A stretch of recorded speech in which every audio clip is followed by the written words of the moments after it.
Muy buenos días nuevamente. Buenos días. Bienvenidos. Gracias. Bienvenidos otra vez, bienvenidos a Uno la Congre. Gracias por estar el día de hoy aquí. Vivimos un tiempo de transición muy importante en la congregación. Es quizás la transición más importante que hemos tenido en 26 años y tiene que ver precisamente con la decisión. ¿Cómo le pusimos ahí? La determinación, ¿verdad? Fundamental y determinante. Y estamos en transición. Todavía les mandé yo un audio, creo que el lunes o el martes, no recuerdo, en donde les decía por qué no estábamos abriendo el chat. En la reunión del domingo les expuse por qué no estábamos haciendo la reunión, todavía no estábamos abriendo el chat. Y tiene que ver con ese vacilar entre si estoy dispuesto o no estoy dispuesto, si estoy dispuesta o no estoy dispuesta.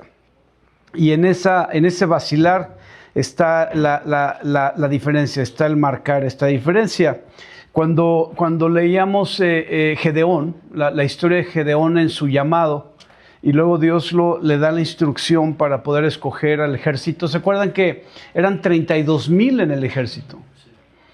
En ese ejército, o sea, seguía siendo muy pequeño, 32,000 contra los enemigos que eran más de 100,000, no sé cuántos eran, pero dice que como la arena del mar. Y entonces Dios mira y observa que 32,000 son demasiados. Son demasiados para cumplir su voluntad. Esa es la parte importante que no debemos de perder de vista, porque el número no es relevante delante de Dios. Lo que es relevante es el corazón. Y en el caso de los 32,000, Dios observa y se da cuenta que por cualquier causa que no esté la gente indicada, entonces no va a cumplir su propósito. Y entonces le da la primera instrucción a Gedeón. No lo estoy leyendo porque no es de eso. El tema tiene que ver con eso, pero no es específicamente sobre Gedeón. Y entonces le da la instrucción a Gedeón y le dice: todos los que tengan miedo, todos los que tengan terror, temor, que estén temblando, usa la expresión, estén temblando de miedo por causa de la guerra, sácalos.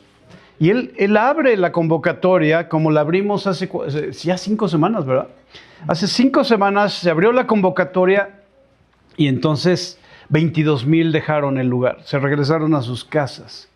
Dejaron 10,000 ahí. Así que a los ojos naturales, si 32,000 eran pocos, 10,000 eran mucho menos. Y si Gedeón se hubiera dejado guiar por los ojos naturales y hubiera dicho: qué poquitos somos 10,000. Pero los ojos naturales no gobiernan la vida de un hijo de Dios. Lo que gobierna la vida de un hijo de Dios es la voz de Dios, la dirección del Espíritu Santo. Y entonces Gedeón dice: ok, ya somos 10,000, y Dios le dice: no es suficiente. Porque aunque aquellos sean más de 100,000, algunos predicadores dicen que eran más de 200,000. Dice, aunque aquellos sean más de 100,000 y ustedes sean menos del 10%, de todas maneras van a decir que vencieron por sus fuerzas, por sus habilidades, porque mueven la espada más rápido que los demás, etc. Y entonces el Señor hace una segunda convocatoria, pero ahora ya no la hace abierta como le hicimos hace 5 semanas. Ahora los tenía que escoger en base a su conducta. La conducta es el siguiente filtro en el caso de Gedeón y en el caso de esta transición.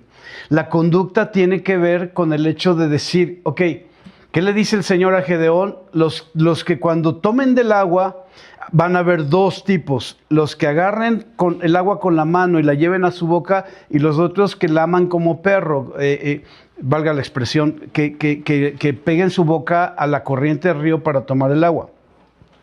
Esa diferencia, cuando veas esa diferencia, quédate con los que tomen el agua con la mano y la lleven a su boca. ¿Qué diferencia? O sea, nadie les dijo nada. O sea, Josué no fue y le dijo a sus cuates: oye, te aconsejo que agarres con la mano y levantes para que te quedes aquí.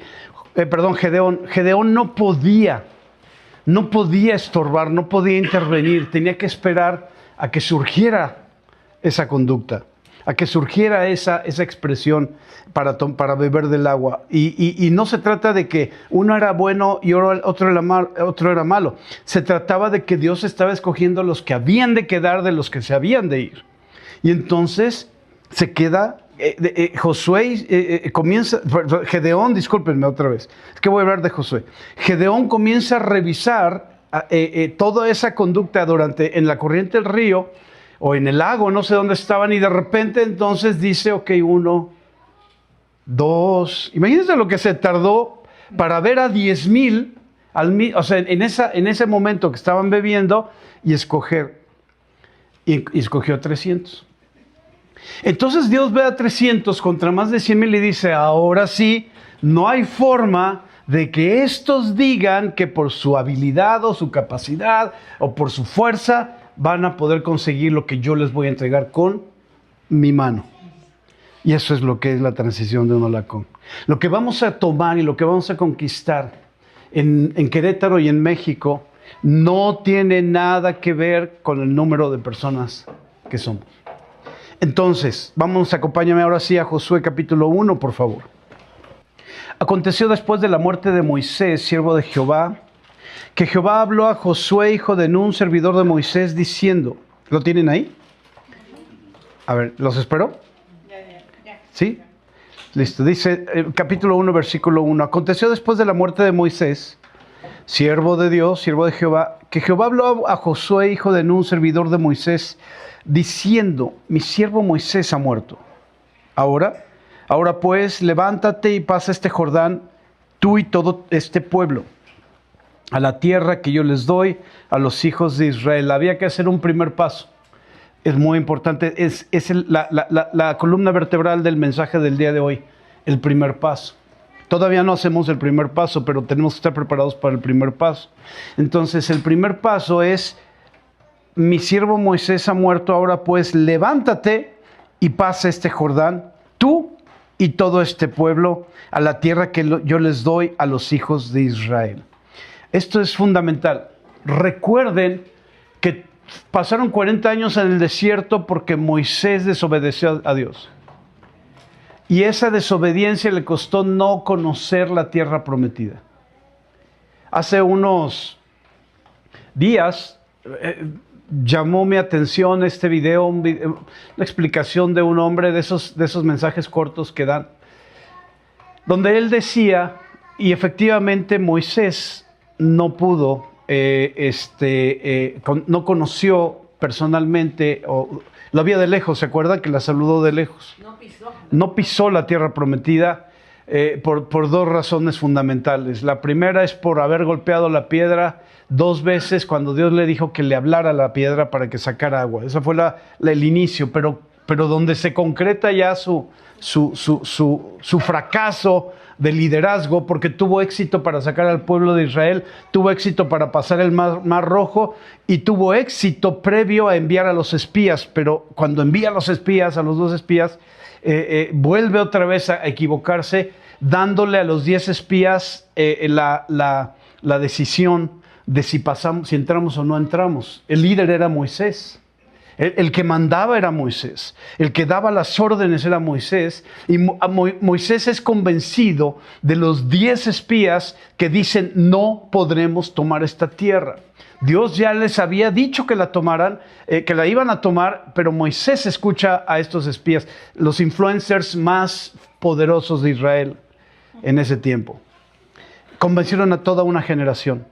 De 20 para arriba tuvieron que morir y tuvieron que ser enterrados, literalmente enterrados en el desierto. Y la parte más importante de este fracaso de Moisés tiene que ver con el hecho de que todo el proceso no lo pudo terminar él, pero lo termina su sucesor, que es Josué. Es fundamental el poder identificar esta parte. Les pido en el nombre de Jesús que tengan ustedes un discernimiento, las antenas, disculpen la expresión, pero las antenas bien puestas para lo que Dios va a hablar el día de hoy y que ya está hablando el día de hoy. En este nuevo momento, en este momento en donde Moisés termina muriendo fuera de la tierra de Canaán. Les decía yo de este video que vi, nada más para que quede dentro del mensaje. Lo que ocurrió es que mencionaba esta persona que Moisés quedó fuera saludó de lejos, pero no pisó la tierra prometida. Y hubo un evento, está en la escritura, que lo cita este hombre, en el que Moisés le pide a Dios verlo cara a cara. Si ustedes recuerdan, cuando Coré se levanta en una convocatoria de rebelión para ir en contra de Moisés y darle golpe de estado, ¿se acuerdan de ese evento? Cuando se levanta a darle golpe de estado, les voy a aconsejar una cosa, Cristian y Jenny.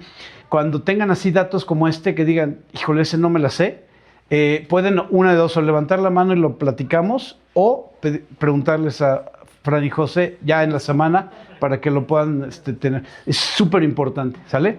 Entonces, el contexto, toda la historia. Entonces, el tema de Coré es que hace la convocatoria. Moisés le dice, ven para que hablemos, y Coré dice, no voy a ir porque tú no tienes la posición. Yo también soy príncipe, le contesta Coré. Ahora, independientemente de los errores que comete Coré en ese escenario, Dios le dice a Coré, cuando viene el juicio sobre el pueblo de Israel por la rebelión de Coré, Dios le dice al pueblo, yo hablo a Moisés cara a cara. Pero el texto que dice este hombre es que Moisés le dijo a Dios, déjame ver tu rostro. Y Dios le dice, no puedes ver mi rostro porque el que vea mi rostro va a morir. Entonces, hay una contradicción o aparente contradicción en esos dos textos. Lo que resulta es que cuando bajaba la nube y Moisés entraba a la nube en el monte, la nube bajaba, Dios hablaba con Moisés, como después los sumos sacerdotes hablaban una vez al año. Con Moisés era cada vez que Dios lo llamaba. Dios bajaba la nube y la voz de Dios le decía a Moisés, ven para acá, necesito hablar contigo. Pero no vio su rostro, sino hablaba con él cara a cara. Si trato de explicar la diferencia. Es muy importante para que no entremos en conflicto con la Escritura. Ahora, dicho esto, hay dos cosas que ocurrieron y que en el monte de la transfiguración, en el evento de la transfiguración de Jesús, cuando se jala a Pedro, a Juan y a Jacobo. Santiago. Sí, es que Jacobo y Santiago es el mismo, nada más que Jacobo era hermano natural de Jesús. Y luego en la traducción al griego le ponen Santiago en lugar de Jacobo. Solo quería aclarar esa parte, pero tienes razón. Santiago, Jacobo, los jala Jesús. Y cuando bajan, ¿quién baja ahí? ¿Quién baja físicamente del cielo? Elías y Moisés. Y este mensaje de este hombre me pareció buenísimo. Moisés al final puede hacer las dos cosas en ese momento. Pisar la tierra prometida, que no pisó físicamente cuando estaba vivo en esta tierra, y después ver cara a cara al Hijo de Dios. O sea, estas dos cosas sucedieron en el monte de la transfiguración y me encantó esa explicación. Creo que es una palabra de revelación porque Dios siempre cumple lo que promete. Ahora, vamos entonces a... ¿dónde estamos? En el versículo 1, ¿verdad? Fíjense, tengo como 800 versículos y apenas vamos en el 1. Entonces, sí, ¿verdad? Servidor de Moisés diciendo, mi siervo Moisés ha muerto. Ahora pues levántate y pasa este Jordán, tú y todo este pueblo, esta generación de 20 para abajo más los 40. Déjenme decirle, los mayores de edad solo eran dos. No mayores de edad, los de la tercera edad solo eran dos. Caleb y Josué. Todos los demás tenían de 60 para abajo. Y esto es muy importante que lo entendamos. Entonces, ¿por qué es tan importante esto? Por el hecho de que esta generación, fíjense, esto es muy importante, esto es parte de lo que el Espíritu Santo está hablando el día de hoy. Esta generación vio morir a sus padres y a sus abuelos y a sus tíos, porque fue la generación de 20 para arriba que no iba a entrar a la tierra prometida porque había decidido no creerle a Dios. ¿Sí se acuerdan? ¿Sí? Ahora, esta generación no solo los vio morir, se sentaba a comer a la mesa con ellos.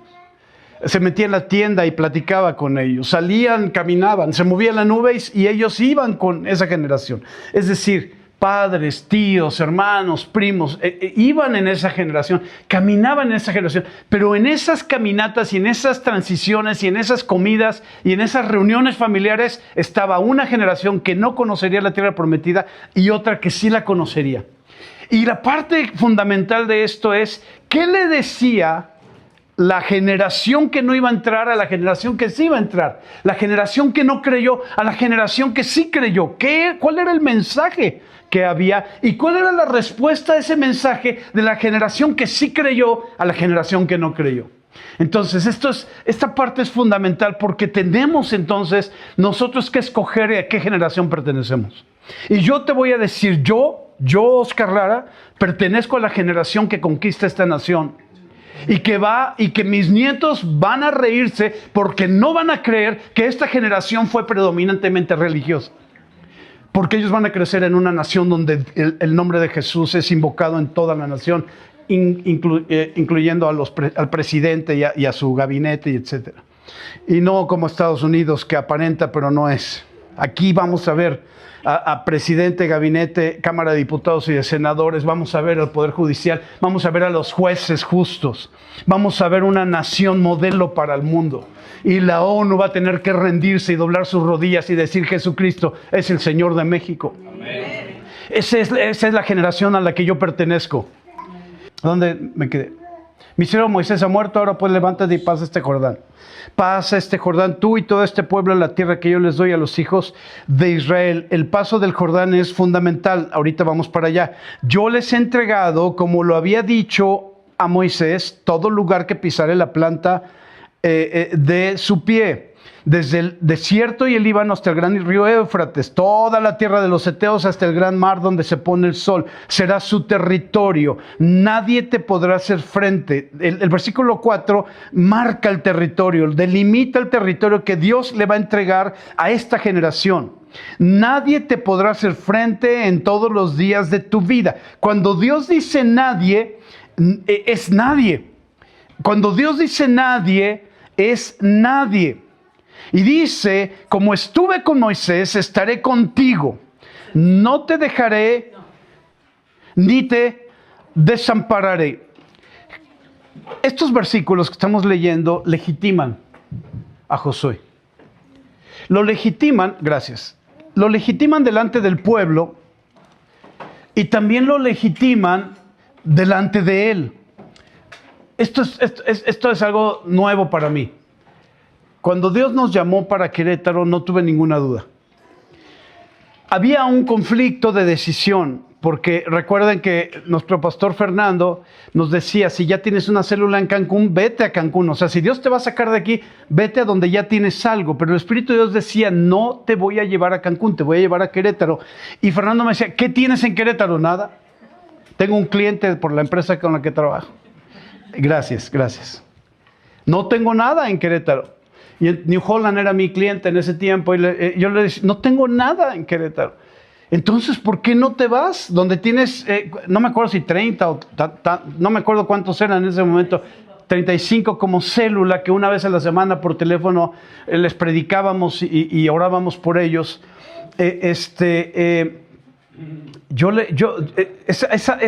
Esa parte era como que lógica, ¿verdad?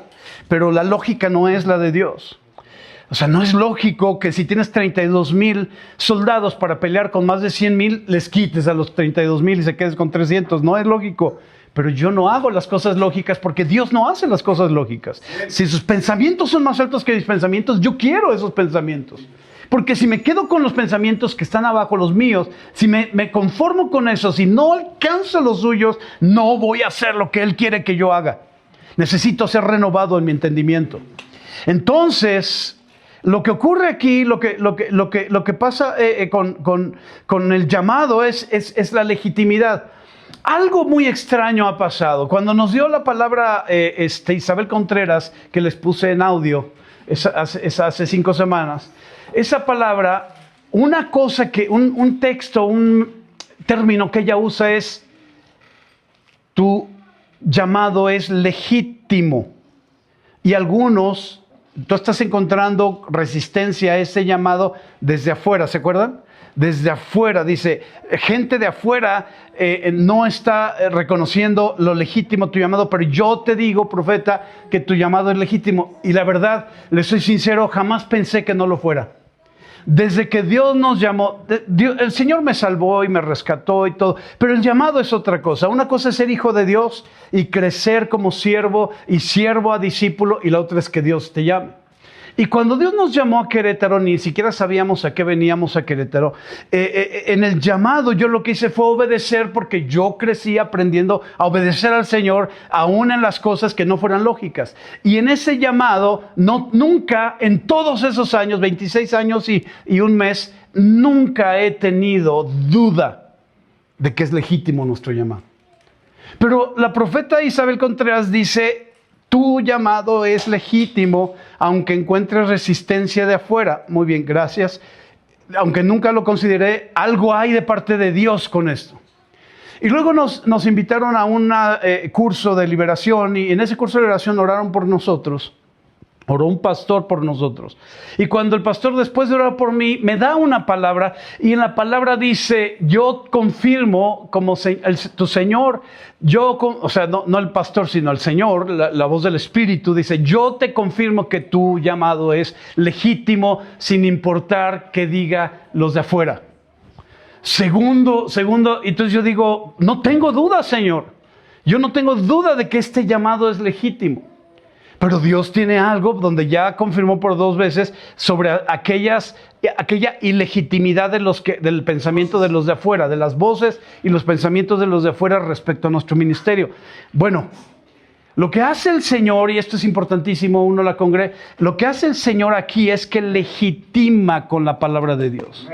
La voz del Señor le habla a Josué y le dice, yo estaré contigo, como estuve con Moisés, estaré contigo, no te dejaré ni te desampararé. Y luego le da una orden, versículo 6, esfuérzate y sé valiente, porque tú repartirás a este pueblo por heredad la tierra de la cual juré a sus padres que la daría a ellos. 7 generaciones atrás, yo no sé cuántos años, 800 años, 600 años, ya no lo revisé la cronología, pero generaciones desde Abraham. Desde el llamado de Abraham hasta este tiempo, y entonces se va a cumplir esa promesa. Versículo 7, solamente esfuérzate y sé muy valiente. Se la dice por segunda vez. Mira, cuando Dios te la dice la primera, dices, wow, sí, Señor. Pero cuando te la dice por segunda vez, dice, algo me estás diciendo. Algo más allá me estás diciendo. Cuando Dios llama a Gedeón, le dice, hombre esforzado y valiente. Y Gedeón voltea y dice, ¿yo? O sea, soy el único en este granero. Tú seguro estás buscando a un hombre esforzado y valiente. Pero resulta que Gedeón estaba recibiendo una palabra profética de parte de Dios. No es que lo fuera, sino que lo iba a hacer. Y a Josué le demanda, un Josué que estuvo pegado con Moisés, pagando el precio con Moisés, desafiando todo lo que tiene que desafiar con Moisés. Cuando se levantó Moisés subió al monte y pasaron más de 40 días y estaba ¿cómo se llama? Josué en las faldas del monte, y luego Aarón pidió los zarcillos y todo lo de oro para hacer el becerro de oro. Cuando ocurrió eso, baja Moisés, y Moisés tenía que enfrentar a todo el pueblo que había decidido levantar idolatría contra Dios. Y esa acción se juega la vida a Moisés, pero también se la juega a Josué. Porque Josué tal vez hubiera dicho, bueno, ve y yo desde aquí veo qué onda. ¿Sí me explico yo? Pudo Josué haber hecho eso, pero el asunto es que Josué era un escudero para Moisés, y estuvo pegado ahí, pagando el precio ahí. Y yo veo escuderos en esta congregación respecto al llamado, pero también respecto a su llamado. Y esto es muy importante por el paso del Jordán que vamos a ver ahorita. Híjole, quisiera ir más rápido, pero no puedo. Aguántenme. Nadie te podrá hacer frente en todos los días de tu vida. Nadie te podrá hacer frente, como estuve con Moisés. Dice, esfuérzate y sé valiente. Y el 7, solamente esfuérzate y sé muy valiente para cuidar de hacer conforme a toda la ley que mi siervo Moisés te mandó. No te apartes de ella, ni a diestra ni a siniestra. El primer esfuérzate y sé valiente es una palabra, la instruye y luego le profetiza, porque tú repartirás, ¿verdad?, a este pueblo por heredad. Pero el 7, lo que dice solamente esfuérzate y sé muy valiente, segunda vez, para cuidar de hacer conforme a toda la ley que mi siervo Moisés te mandó. Entonces, sé celoso de la enseñanza, sé celoso de la palabra, sé celoso de la instrucción, sé celoso del llamado que yo he puesto en ti. No te apartes de ellas, ni a diestra ni a siniestra. Versículo 8, nunca se apartará de tu boca este libro de la ley, sino que de día y de noche meditarás en él para que guardes y hagas conforme a todo lo que en él está escrito. Me voy a detener, porque entonces harás prosperar tu camino y todo te saldrá bien. Primero dijo, nadie te podrá hacer frente, y ahora dice, todo te saldrá bien. Mira, versículo 8 otra vez dice, nunca se aparte de tu boca este libro de la ley. Esto es muy curioso, porque si yo tengo un libro, ¿cuál de mis sentidos es el que se usa? La vista. Pero habla de boca y no de vista. No hablo de ojos, hablo de boca. ¿Por qué? Porque la fe es por el oír, y el oír la palabra de Dios.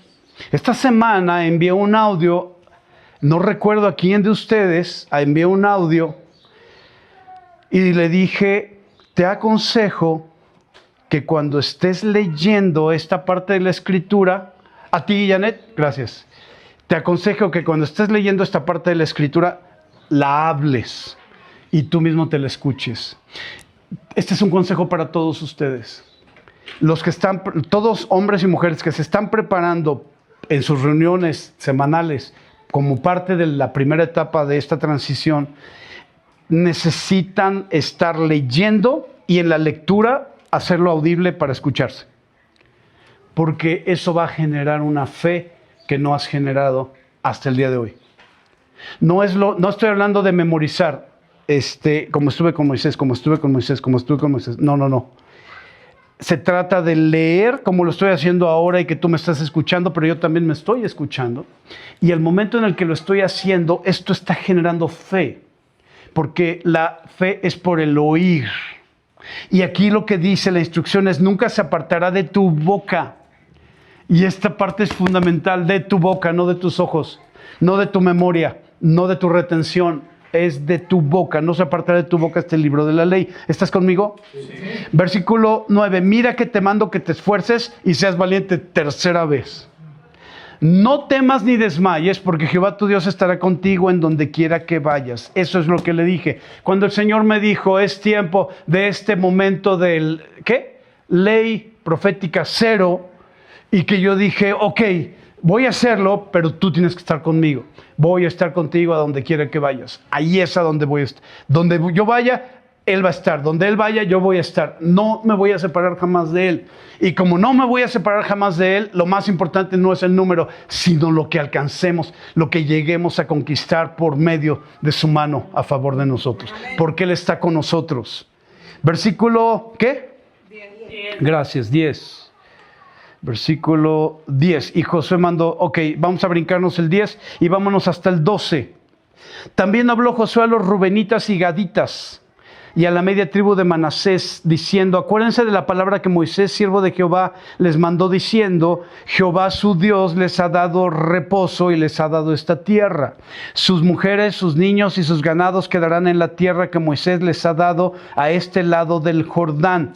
Acuérdate, a este lado del Jordán. Mas ustedes, todos los valientes y fuertes, pasarán armados delante de sus hermanos y les ayudarán hasta tanto que Jehová haya dado reposo a sus hermanos como ustedes, y que ellos también posean la tierra que Jehová su Dios les da. Y después volverán a ustedes a la tierra de su herencia, la cual Moisés, siervo de Jehová, les ha dado, a este lado del Jordán, hacia donde nace el sol, y entrarán en posesión de ella. Esto voy a hacer lo más breve, pero lo más explícito posible. El río Jordán marcaba el lado derecho, que es el oriente, y el lado izquierdo, que es el occidente. Ahora, en ese río, lo que está diciendo Josué a los rubenitas, a los gadaitas y a la media tribu de Manasés, gracias. Lo que le está diciendo es: ustedes ya recibieron su herencia. ¿Cómo recibieron su herencia si no han conquistado la tierra prometida? Recuerden la batalla en la que el pueblo de Israel se mueve y se levantan dos reinos contra los israelitas. Y en ese levantar para pelear contra ellos, Moisés se sienta en una piedra, ¿se acuerdan? Y levantaba los brazos, y cuando sus brazos estaban arriba, el pueblo de Israel iba ganando la batalla, pero cuando se cansaban las manos y las bajaba, entonces empezaba a ganar los enemigos. Entonces, ¿qué hicieron? Aarón y Ur, gracias, le levantaron las manos y dijeron: ya no tienes tú que hacer fuerza, nosotros vamos a hacer fuerza por ti. Y entonces el pueblo de Israel conquistó. Cuando gana esa batalla, toman el botín. Y el botín no solamente era el ejército, sus armas, también tomaron la tierra de los reyes que se levantaron contra ellos. Esa es la tierra que heredan Rubén, que es el primogénito, y luego los gadaitas, y luego la media tribu de Manasés. Por eso es que Moisés se los da, porque esa batalla la ganó Moisés. Son dos reinos que Moisés conquistó, más los otros 30 que conquistó Josué, para completar la tierra prometida. Pero es muy importante entender que esa región, ese territorio conquistado, está del lado oriente de el Jordán. Ahora, para Dios el Jordán es fundamental. No olvides, no deseches, más bien no te olvides en esta semana cerca del Jordán, del paso del Jordán. Vamos entonces, ¿dónde estamos? Perdón, en el 16, 15. Gracias. Entonces respondieron a Josué, ¿quiénes? Los rubenitas, los gadaitas y la media tribu de Manasés. Dice: entonces respondieron a Josué diciendo: nosotros haremos todas las cosas que nos has mandado e iremos a donde quiera que nos mandes. Ay, Señor. Eso sí es extraño. Pero bueno, voy a continuar. De la manera que obedecimos a Moisés en todas las cosas, así te obedeceremos a ti. Está legitimando la autoridad. O sea, estas tres tribus que ya tenían su herencia legitiman la identidad de autoridad de Josué. ¿Estás conmigo? Sí. Entonces dice: todas las cosas, así te obedeceremos a ti, solamente que Jehová tu Dios esté contigo, como estuvo ¿con quién? Moisés. Con Moisés. Entonces primero Dios legitima y dice: como estuve con Moisés, voy a estar contigo. Y luego ellos le dicen: mientras tú estés con Dios, como estuvo con Moisés, nosotros te vamos a obedecer en todas las cosas. Versículo 18: cualquiera que fuera rebelde a tu mandamiento y no obedeciera a tus palabras en todas las cosas que le mandes, que muera. ¡Ay, jole! Eso ya no aplica, ¿eh? Solamente que te esfuerces y seas valiente. 4 veces. Yo no sé cómo era Josué en su personalidad, pero Dios se encarga de asegurarse que ese mensaje haya quedado claro. ¿Estás conmigo? Acompáñame al capítulo 3. Vamos a continuar por el paso del Jordán. Alguien así, Guille, te paso el micrófono. ¿Podemos pasar, mijo? Bueno, aquí en esta parte donde las tribus le afirman que irán, dicen, iremos a donde quiera que nos envíes. Y ellos ya entendían que su familia, o sea, sus posesiones, todos iban a quedar ahí en la tierra que ya les había asignado Moisés. Ok. Porque ellos pues se la pidieron: danos esta tierra para nosotros, sí. Nos establecemos. Pero a mí lo que siempre me ha impresionado, que ellos qué atrevidos, cómo se atrevieron a dejar a las mujeres, a los niños, a sus posesiones, en un tiempo de que cualquiera poder llegar a hacer la guerra y llevárselas. Ellos cómo se iban a defender los niños y las mujeres ante un enemigo. Eso es lo que yo siempre digo, o sea, qué valientes y qué, de alguna manera, ahí es donde Dios prueba su fidelidad. Es interesante tu comentario, Guille, porque conociéndote, pensaría que tú sabes cómo las mujeres se iban a defender. Pero bueno, déjame decirte esto. Sabían que Dios estaba con ellos. Así es. Es lo que me impresiona a mí, la fidelidad de Dios. Cuando tú le crees, así es. Cuando dices, no me importa, tope en lo que tope. Así es. Y ahí está. Así es. Ya que llegó el micrófono. Sí, cariño. Cuando, ya ves que mencionabas al inicio de Moisés, que todo lo que sirvió, lo que vio, todo lo que Dios lo usó, ¿no? Y que a final de cuentas, por dudar, por confiar en su vara, lo dejó fuera de la tierra prometida. Y yo creo que así es para muchos. Muchos tenemos un llamado y Dios nos ha escogido para que sigamos, pero Dios no se va a detener. Entonces, aquí es la prueba, Moisés, de decir, no creíste, ya sea por temor, por desconfianza a ti mismo, por no creer en ti mismo, por qué van a decir, qué van a pensar. Dios todos nos tiene que cumplir lo que va a hacer en la tierra. Entonces, con nosotros o sin nosotros. Entonces, en nosotros está que nosotros seamos las personas, pero si no, Él va a seguir. Y entonces tú mismo vas a decir, y yo pude haber sido, o yo pude haber hecho, o a lo mejor te encelas o te molestas de que el otro, cuando Dios te dio la oportunidad y te detuviste, porque Dios te está mostrando, haz esto, haz lo otro, y tú ahorita, y a veces la pasividad o la incredulidad te lleva, el estupor, a no cumplir lo que Dios tiene para tu vida. Gracias, cielo. Sí.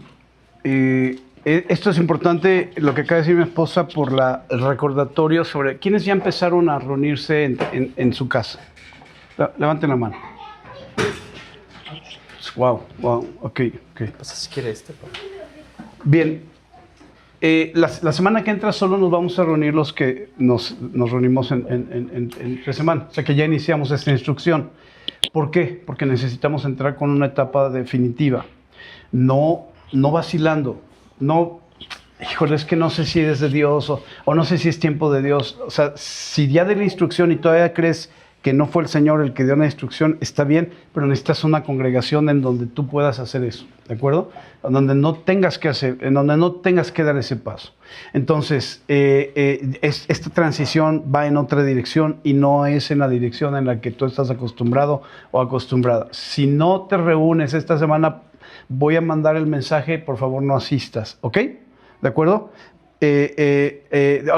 Si tienen dudas, al final de la conferencia cerramos el mensaje, y si tienen dudas respecto a la reunión, o las reuniones que cada semana, una vez a la semana tienes que hacer, lo abrimos la mesa. Ok, el paso del Jordán, capítulo 3 de Josué, por favor.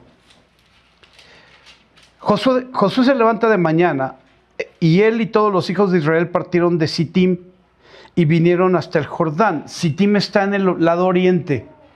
Es importante que lo sepas. Está el Jordán y del lado oriente está Sittim, y fue ahí donde fue legitimado el llamado de Josué. Fue legitimado por Dios y fue legitimado por el pueblo de Israel. La parte más importante es que Josué tuviera la certeza y la convicción de que su llamado haya sido legitimado. Porque si Josué hubiera dudado, no hubiera entrado. Pero Josué había demostrado, cuando fue espía de los 2 espías junto con Caleb, había demostrado que si Dios estaba con él, nada les iba a hacer frente. Y esa es la parte más importante. Sittim es el lugar donde se legitima, pero no es el lugar en donde se conquista. Sittim es el lugar en donde se recibe el llamado, pero no es el lugar en donde se confirma el llamado.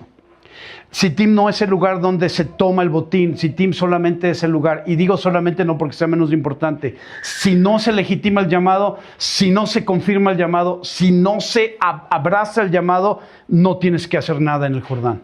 No hay que dar el camino hacia el Jordán. Se los digo a ustedes que no se han reunido en su casa ya que no han empezado. No tiene sentido. No tiene sentido que estés diciendo que sí, pero no.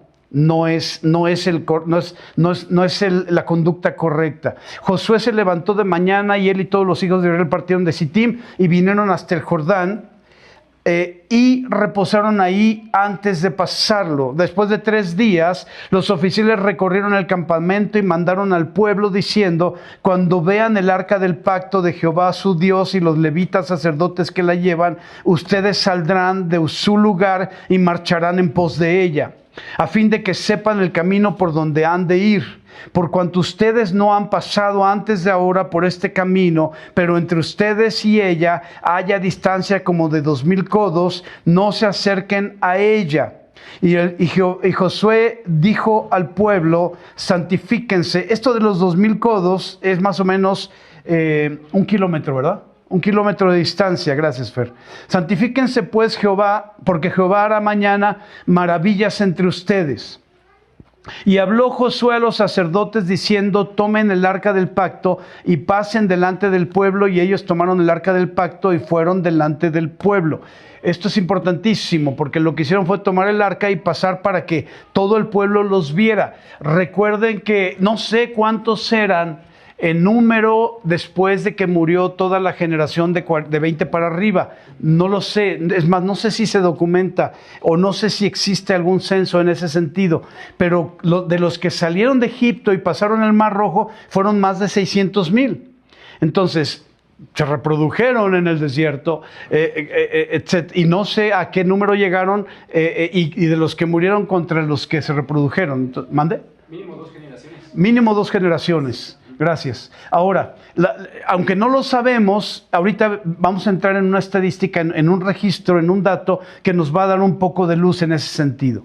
Dice: habló a los sacerdotes y tomen y pasen en medio del pueblo. Entonces, los sacerdotes tenían que levantar el arca. ¿Se acuerdan cómo se levantaba el arca en el tabernáculo? Con unas varas, ¿verdad? Los anillos de oro para no tocar el arca, porque si tocaban el arca moría. Entonces tenían que levantarlo. Ahora, ¿dónde se levanta? Sobre los hombros. Los hombros son el lugar donde descansa la presencia de Dios. Todos los que somos sacerdotes de nuestra casa debemos entender que en nuestros hombros descansa la presencia de Dios. No puede descansar en tu esposa o en tus hijos. Tiene que descansar en tu hombro, sobre tu hombro, el peso de la gloria, el peso de la presencia de Dios. Ahora, ¿dónde estamos? 6, gracias. Entonces... Cuando habla del 6 con respecto a llevar la presencia, él lo que hace es primero colocar a los sacerdotes por enfrente. ¿Sí? ¿Y hubo cambios ahí en cuestión ministerial? ¿Ya los hijos de Aarón fueron los que se encargaron o quiénes fueron los que estaban ahí llevando eso? Los sacerdotes, los que tenían llamado sacerdotal de la tribu de Leví. De Leví. Ajá. ¿De hijos de Aarón o ya no? Nada que ver. No dice, sí, pero no dice que los hijos de Aarón. Solo dice que los hijos de Aarón heredarían o serían parte de la herencia de la sacerdotal. Pero ahí habla de todos los sacerdotes, de la tribu de Leví. Ok. Y te otra duda. Sí. En el tabernáculo. Y ahí habría que cargar. Y por el tiempo que se tardó el pueblo en pasar el Jordán, deben de haberse pasado la batuta, porque humanamente es imposible cargar horas y horas esa arca, ¿no? Perfecto, entonces continuamos. ¿En dónde nos quedamos? ¿8? 7. A los hijos de ellos, en el 6, ¿por qué no lo terminamos de leer? Pues los hijos de Israel anduvieron por el desierto, ¿no? En el 6, ¿verdad? ¿Ya lo vimos el 6? Sí, estamos en el 7. Gracias, 3:7, gracias. Entonces Jehová dijo a Josué: desde este día comenzaré a engrandecerte delante de los ojos de todo Israel, para que entiendan que como estuve con Moisés, así estaré contigo. Por favor, guarden esto en su corazón. Una cosa es legitimar y la otra engrandecer. Legitimar es una cosa, engrandecer es otra. El Señor Jesús fue legitimado el día que fue bautizado y la voz del Padre dijo: este es mi Hijo amado en el cual tengo contentamiento. ¿Estás de acuerdo? Pero ¿dónde fue engrandecido? Cuando empezaron los milagros. cuando empezaron las señales y las maravillas. En el nombre de Jesús fue engrandecido de tal forma que los que creían que tenían el nombre más grande tuvieron que arrestarlo para crucificarlo. O sea, esta es la parte que no debemos de perder de vista.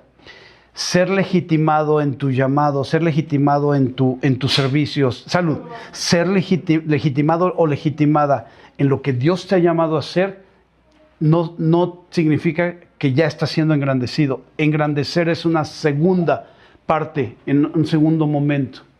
Entonces, para poder pasar de legitimar a engrandecer, necesitas la obediencia. Comentaste tú ahorita que una cosa es el llamado y otra es el legitimar y otra cosa es engrandecer. Sí. Ahorita que dijiste, a mí me suena más que Cristo fue engrandecido cuando Dios dijo, todo lo que tú quieras pedir, pídelo en el nombre de mi Hijo. Bueno, ahí está siendo legitimado. ¿Qué fue lo que le dijo Dios cuando habló en los truenos, cuando estaba él predicando en el tabernáculo?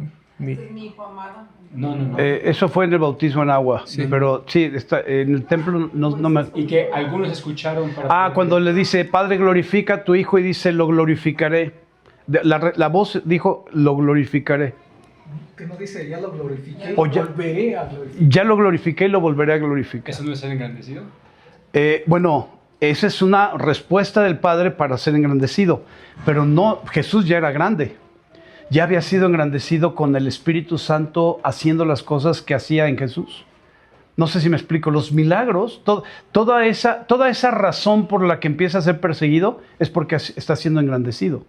Y todo tiene que ver con caminar sobre el agua, alimentar a 5,000 varones. O sea, son cosas que no estaban escritas y que al producirse nuevas le dan una posición de grandeza. Todavía no es el nombre sobre todo nombre, pero ya es engrandecido delante de los ojos de los hombres, que es justo lo que le está diciendo Dios a Josué. Porque engrandecer tiene que ver con el poder del Espíritu Santo manifestado en nosotros. Y eso es fundamental, es importante. Miren. ¿Puedes repetir por favor eso? ¿Engrandecer es? No, ya dije. No es cierto. Engrandecer es la manifestación del poder del Espíritu de Dios en nosotros. Y voy a tomar como ejemplo el ministerio de Fer Sosa. Él ya era legitimado por sus pastores en el llamado para levantar una nueva congregación, etc. Dios lo empezó a usar y su palabra era de poder. No solo es su personalidad, el Espíritu de Dios lo usaba en la predicación y en la palabra. Pero cuando vino el mover del Espíritu Santo, Fernando pasó de ser el predicador de impacto a el mover del Espíritu. O sea, fue engrandecido su nombre o su identidad como ministro de Dios porque la gente dijo, no está pasando en ningún otro lado más que ahí. Y eso te engrandece. ¿Por qué quiero que lo reciban? ¿Por qué quiero que lo entiendan? Porque va a pasar con nosotros. No con el ministerio de uno la congre. Va a pasar en tu casa, va a pasar en Santa María Magdalena, va a pasar en Tequisquiapan, va a pasar ahí donde vives y donde trabajas. Los milagros se van a manifestar y tu nombre se va a engrandecer. Esto es muy importante. Lo vamos a vivir todos. O sea, todos los que creamos, todos los que decidamos pasar el Jordán. Es fundamental entender, puede ser que tu nombre sea engrandecido sin que sea legitimado. Puede pasar eso. Pero no porque no sea legitimado por Dios, sino porque no sea legitimado por los hombres. Alguna vez yo les dije que cuando nos integramos a la OPAC hace ya 4 años, después de nuestro primer desayuno, que nosotros fuimos anfitriones, un pastor me dijo, yo no te veo como pastor. O sea, me está diciendo, yo no legitimo tu llamado. Gracias a Dios que yo no dependo de la legitimidad de Él. ¿Sí me explico? Dependo de la legitimidad de Dios. Toda obra que yo hago para el Señor es pasada por fuego. Eso es lo único que me ocupa a mí. Que lo que hago para el Señor pase por fuego y quede como oro, como plata, como piedras preciosas. No me interesa que sea legitimado o que sea aprobado o que sea aplaudido por nadie. ni dentro de la iglesia ni fuera de la iglesia, porque hay personas fuera de la iglesia que no están en Cristo, pero que dicen, wow, tu familia, tus hijos, tu esposa, wow, lo que Dios hace con usted, aunque no están en el Señor. Yo no necesito nada de eso. Yo no necesito que me legitime el gobernador de Querétaro o la presidenta de México. Yo no necesito su legitimidad, necesito la de Dios. Y es lo que Dios hizo con Josué, lo legitimó para que el pueblo entendiera que iba a ser legitimado. El pueblo legitima para obediencia, y lo único que me interesa es que ustedes tengan eso en esta identidad de autoridad. Que tengan claro, como hicieron los rubenitas, gadaitas y la mitad de Manasés, legitimaron la autoridad de Josué. Yo necesito que ustedes legitimen mi autoridad, porque si no la legitiman, va a ser muy sencillo que abandonen lo que Dios está haciendo. Pero si no lo abandonan, si mantienen esa identidad de autoridad en este ministerio con esta persona que está hoy con el micrófono, entonces no voy a tener ninguna incertidumbre, ninguna inquietud en que de repente abandones porque es que ya mi vecino me dijo que si yo volvía a predicar el evangelio. No sé si me explico lo que estoy diciendo.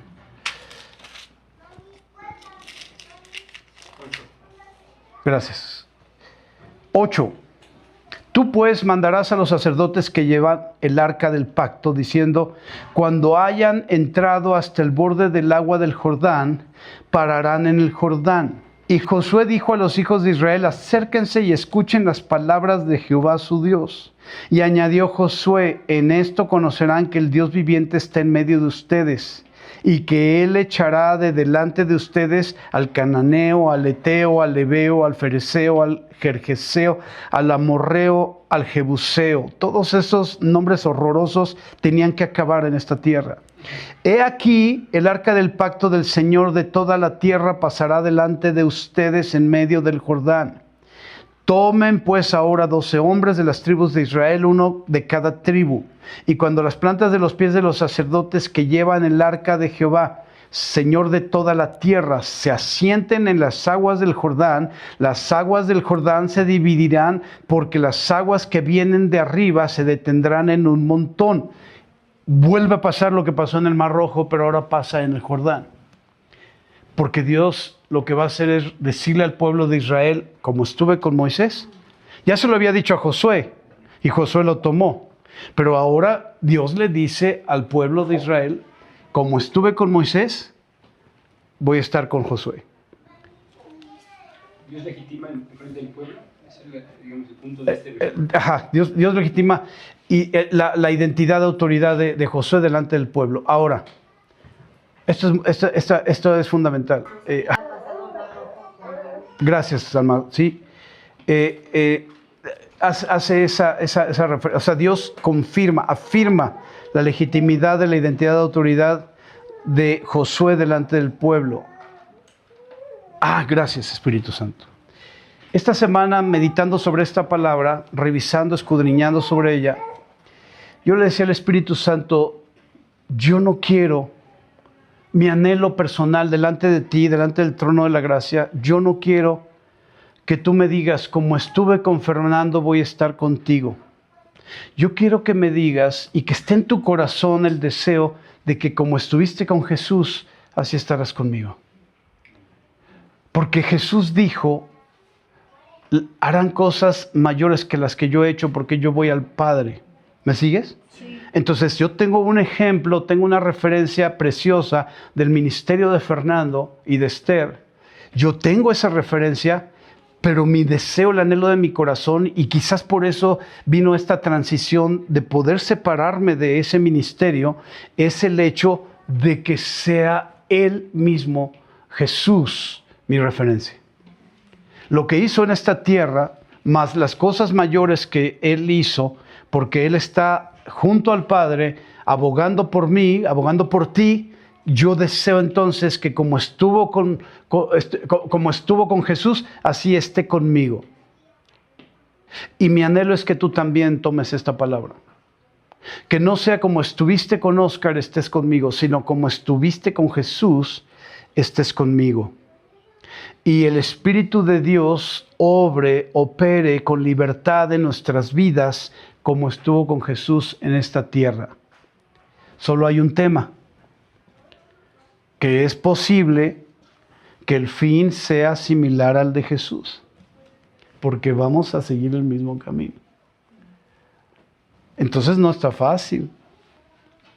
¿Se están durmiendo? Okay. No está fácil. ¿Qué versículo? 13. 14. Y aconteció cuando partió el pueblo de sus tiendas para pasar el Jordán, con los sacerdotes delante del pueblo llevando el arca del pacto, cuando los que llevaban el arca entraron en el Jordán, y los pies de los sacerdotes que llevaban el arca fueron mojados a la orilla del agua, porque el Jordán suele desbordarse por todas sus orillas todo el tiempo de la siega, las aguas que venían de arriba se detuvieron como en un montón bien lejos de la ciudad de Adán, que está al lado de Zaretán. Y las que descendían al mar de Arabá, el mar salado, se acabaron y fueron divididas. Y el pueblo pasó en dirección de Jericó, pasó del oriente al occidente. Mas los sacerdotes que llevaban el arca del pacto de Jehová estuvieron en seco, firmes, en medio. O sea, primero tocaron el borde donde salía el agua, y cuando las plantas de sus pies tocaron el agua, entonces vino el milagro y se detuvo el agua lejos para que todo el pueblo pasara por el Jordán. Hasta ahí estamos bien. Y luego, ya que se paró, los sacerdotes que llevaban el arca caminaron y se pusieron en medio del Jordán. Esto es importante que lo tengas presente, porque está sobre mi hombro, está sobre tu hombro, la presencia de Dios está sobre nuestros hombros, y vamos a llegar al punto de que cuando operen los milagros, el Señor va a dar instrucción de qué hacer con esos milagros.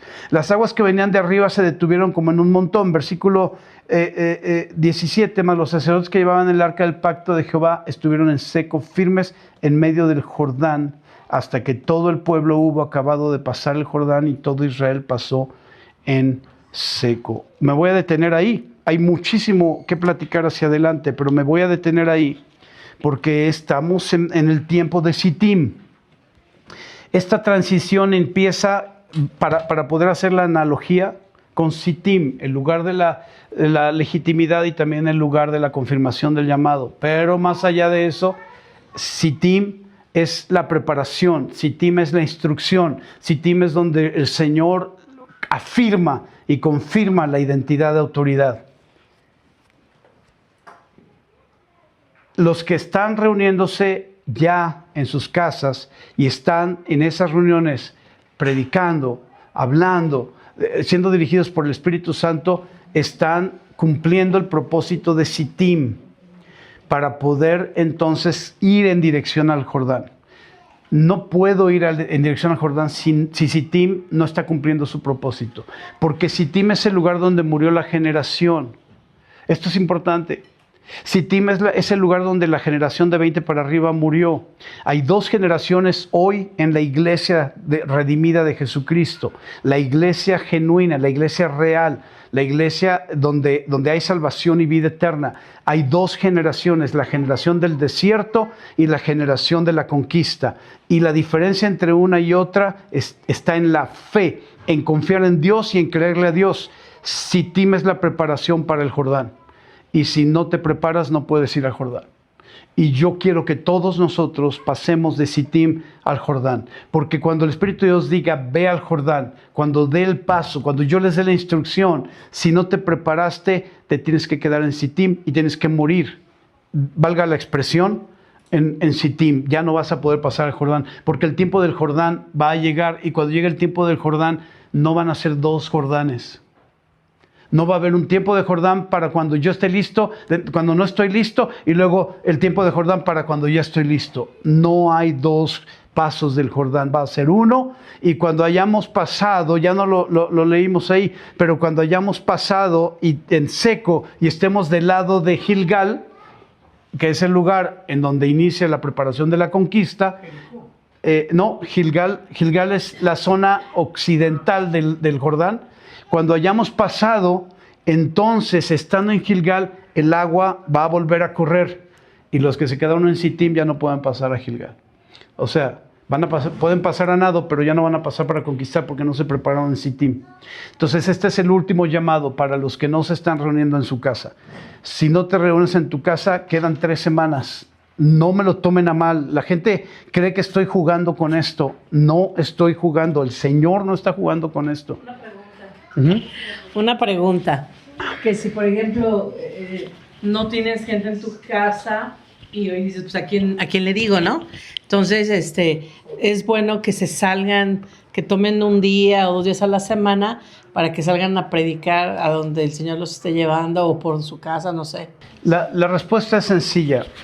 Las reuniones entre semanas son dirigidas por el Espíritu Santo. Se los dije desde la primera vez. Ahora, voy a tomar un ejemplo. Nadie en especial. Voy a tomar mi propio ejemplo para que no se sienta nadie aludido o aludida. Estoy en mi casa y no tengo a nadie. O sea, vivo solo y estoy en mi casa. Empiezo, como se los dije la primera vez, solo, aquí, con mi Biblia, preparo mi mensaje y doy mi mensaje a millones de almas que me van a escuchar. Si lo quieres grabar, padrísimo, porque puede haber que fluya el Espíritu Santo en revelación. Pero la parte importante es que le voy a predicar a millones de almas, aunque yo esté en mi casa o en mi comedor o en mi sala, solo. Lo que voy a hacer es ejercitarme. Esta es una preparación para las millones de almas que van a llegar a Cristo. ¿Y los que tienen familia?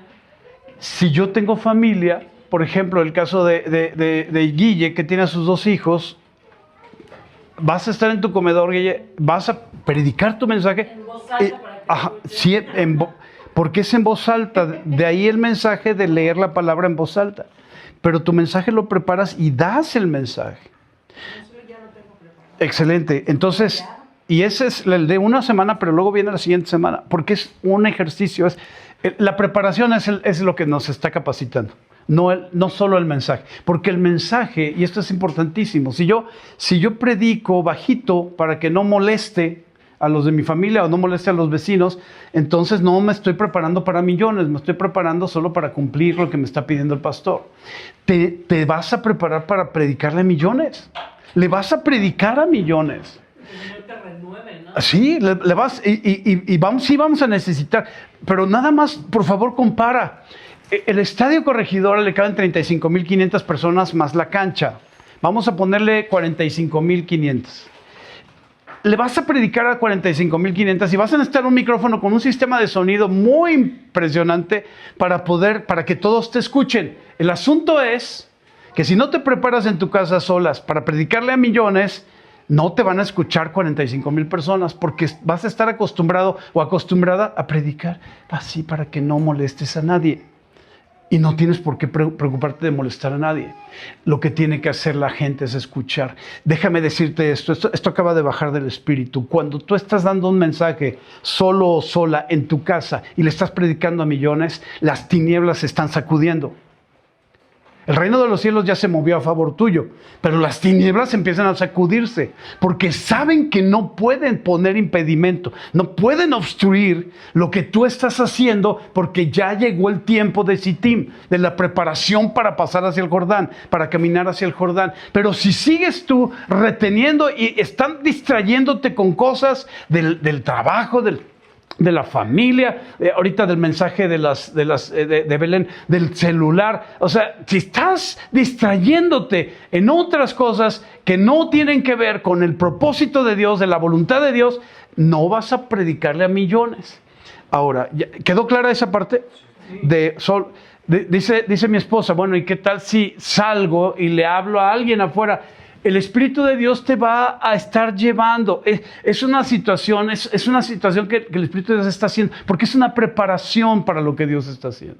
Sí, porque si no estás preparado, ¿cómo le vas a hablar a gente en tu casa? ¿Cómo vas a tener gente ahí, no? Si no te estás preparando. Por eso la casa es el inicio.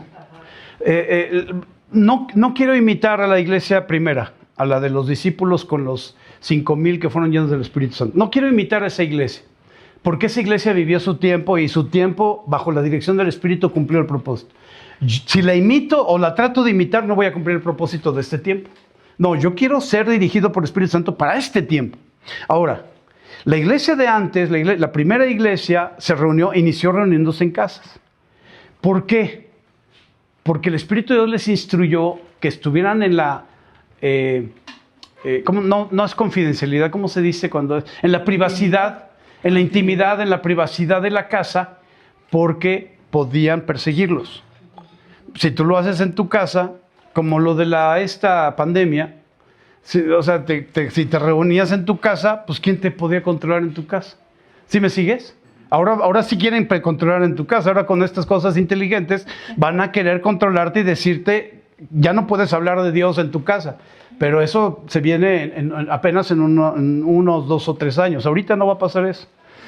La parte importante aquí es que no pierdas de vista el hecho de que el entrenamiento que estamos teniendo es del cielo para la iglesia de Jesús. Sí. Yo entiendo, sé que tenemos que ser guiados por el Espíritu Santo, pero tenemos que caminar de la mano porque dice, la palabra mata... La letra mata más el espíritu vivifica. Entonces quiere decir que tenemos que tener las dos de la mano. Sí, es un balance. ¿Qué te va a dar seguridad? Dices, bueno, voy a orar y el Espíritu Santo me ministra. Sí, pero también tienes que tener palabra, el estudiar. Preparación. El meterte a preparar. A veces dicen, es que aquí no nos han discipulado, no sé qué. Yo creo que todos tenemos que tener nuestra obligación como... Dice, si quieres ser ingeniero, tienes que estudiar. ¿Quieres ser licenciado en tal área? Tienes que estudiar en esa parte. Ahora, quiero crecer en el reino de Dios, pues es leer la palabra. Y decirle, bueno, Espíritu Santo, Espíritu Santo, guíame cómo empezar con tu palabra. Yo, por ejemplo, decía, Sandra, ¿no? Un libro del Antiguo y uno del Nuevo, ¿no? Para también ir creciendo por las historias. Por ejemplo, ahorita, pues Guille se sabe los nombres porque ha leído y muchos a veces nos quedamos como, ¿qué onda, no? Uh-huh. Pero eso te va a dar la seguridad que si no oraste, por lo menos tienes la palabra, ¿no? Pero el Espíritu te va a ir hablando. Si no oraste, la palabra no importa. Ajá, dices, no pero al final de cuentas tienes al Espíritu que te va a llevar a lo que estudiaste. Sí, son las dos cosas. Ajá, entonces va de la mano. Sí. Entonces yo les aconsejo que se agarren un cuaderno especial, sí, donde a lo mejor si dices, bueno, el nuevo, el antiguo, como quieras empezar, como el Señor te guíe, pero que empiecen a leer. A lo mejor va a ser al principio unas cosas aburridas, pero porque hay veces unas que son de puros nombres, sí, que a veces no tiene caso. Ajá, pero lo importante es que sé que te va a dar la seguridad el que aprendas, porque te vas a plantar a dar una clase. Cuando nos plantamos a dar una clase de discipulado estudiamos, ¿no? Pues mejor ya tener las bases para el día de mañana donde sales te van a hacer preguntas, a lo mejor Apocalipsis y otros acá, pero sé que el Espíritu Santo te revela, pero también necesitamos ser capacitados, ¿no? Sí. Es muy importante, gracias, Sino. Es muy importante que terminando el mensaje, que ya está por terminar el mensaje, vamos a cerrar para poder entrar en materia con la preparación. Consejos para preparar. Pero básicamente quisiera yo terminar con la importancia de la preparación es en Sittim. La preparación no es en Gilgal. La preparación para pasar el Jordán es en Sittim. Si te preparas si quieres prepararte esperar a Gilgal, no vas a llegar al Jordán. No vas a seguir la instrucción. Ni siquiera te vas a dar cuenta que ya pasamos al Jordán. Que Dios ya nos está preparando en Gilgal y tú todavía estás en Sittim y vas a decir, ¿cómo no? No, si apenas vamos al Jordán. Ya pasamos y el río ya sigue fluyendo. ¿Sí me siguen? Es el tiempo, es el discernimiento en el Espíritu Santo de los tiempos. Y este es el tiempo de Sittim para uno la congre. Y el tiempo de Sittim es preparación para pasar el Jordán. Cuando pasemos el Jordán, va a ocurrir algo que no leímos, pero que puedes leerlo en tu Biblia, en el libro de Josué. Va a ocurrir algo cuando pasemos en seco el Jordán, y estoy hablando en el Espíritu. Cuando haya sucedido, la tierra que vamos a conquistar va a temblar. Así sucedió. Es más, si lees el capítulo 3, donde entran los 2 espías y se quedan con la ramera, vas a revisar la parte en la que ella les dice, está aterrorizado Jericó. Sabemos, dice, sabemos que... O sea, que Dios, el Dios del cielo y de la tierra está con ustedes. Dice, estamos aterrorizados, el terror nos tomó y todavía no entraban. Ni siquiera los habían amenazado, estaban ahí en el llano, en Gilgal, que es pegadito a Jericó. Ni siquiera les habían dicho, vamos por ustedes, no les habían hecho nada, pero ya estaban aterrorizados. Cuando pasemos el Jordán, se van a aterrorizar los que no están en el Señor, por lo que Dios va a hacer con nosotros. No los vamos a aterrorizar nosotros, ellos se van a aterrorizar de ver. Entonces, retomo lo del corregidora, por lo que hablaba de la importancia del poder y de la fuerza al momento de predicar el mensaje en tu casa o en donde el Espíritu de Dios te ponga. Esto es fundamental. Cuando el estudio corregidora llegue a un cierto nivel de llenado, el Espíritu de Dios nos va a sacar a los campos de golf. Los campos de golf van a tener su sistema de sonido, pero tú vas a necesitar tener la intensidad para predicar en un lugar abierto, porque el corregidor está cerrado. Aunque tenga su claro arriba, está contenido. Los campos de golf no están contenidos, están abiertos y vas a predicar ahí. Y vas a dar mensaje, y vas a sanar enfermos, y vas a levantar gente de silla de ruedas. Vas a operar en los campos de golf. Cuando suceda, el que no conoce de Cristo se va a aterrorizar. ¿Cómo puedes parar eso? ¿Cómo pararon, o cómo intentaron, mejor dicho, parar lo que Jesús estaba haciendo en esta tierra? Matándolo. ¿Y qué sucedió después? Se esparció. Eso es lo que va a pasar. Cuando uno de nosotros caiga físicamente, naturalmente muerto, se va a esparcir. Porque ese es el principio del reino de los cielos. Entonces, no lo van a poder detener. Yo no lo voy a detener en mí, y para eso necesito prepararme en Sittim para poder caminar hacia el Jordán.